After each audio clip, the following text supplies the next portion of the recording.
Mention the Denver and Rio Grande Western, and visions of dome liners like the California Zephyr might come to mind. The Zephyr was the most famous named train on the main line between Denver and Salt Lake City.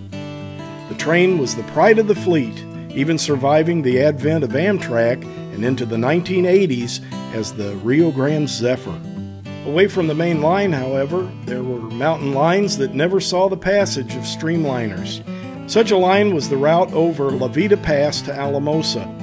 Built as a narrow gauge line in the 1880s, the line was converted to standard gauge around the turn of the century. The line reached into the scenic San Luis Valley, which was known as a rich agricultural region. The western hub of the line at Alamosa also marked the beginning of the Rio Grande's narrow gauge empire, and the line from there to Antonito was dual gauge, where 3-foot and standard gauge trains ran side by side.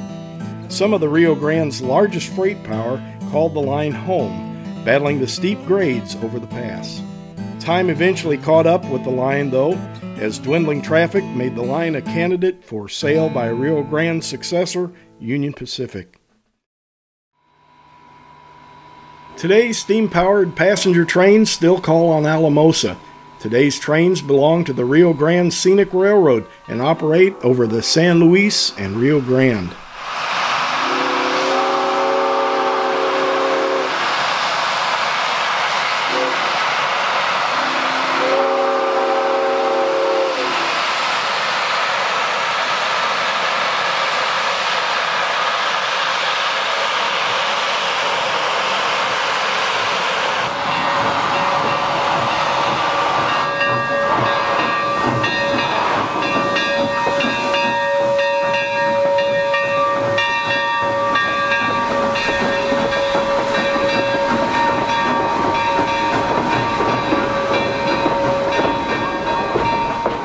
Both the Rio Grande Scenic and the San Luis and Rio Grande belong to the Iowa Pacific Corporation, a name that is gaining strength in both short-line and tourist railroads.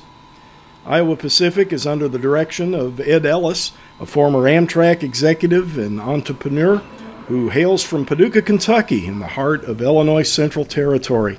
The boss's Illinois Central ties make themselves known, as much of the Rio Grande Scenic's passenger fleet is resplendent in the classic chocolate brown and orange of the IC's streamliners. Several of the cars are of Illinois Central heritage, including a pair of observation cars that once brought up the markers of the famous city of New Orleans. Included in today's train is the Mardi Gras, which gained fame when it was used on the Southern Railway and Norfolk Southern steam excursions for a number of years. Also in the consist is another famous car from the old Southern steam program, the open-air car Lookout Mountain. Southern converted this car from a standard coach to bring up the markers on trains in the late 60s. In addition to a streamlined diner, 2 former Southern heavyweight coaches round out the consist. The producers found it fascinating that several cars from the old steam program are in the same fleet today, still carrying sightseers and rail fans, and still pulled by steam. Pulling today's train is yet another star, former Lake Superior and Ishpeming consolidation number 18. The 18 gained fame when she was the star of the Grand Canyon Railway in Williams, Arizona. Restored for the Grand Canyon's grand opening in 1989, she served the railroad well into the 21st century.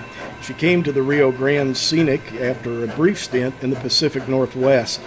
She joined former Southern Pacific 260, number 1744 on the roster, which at the time of our visit was out of service and undergoing a major rebuild.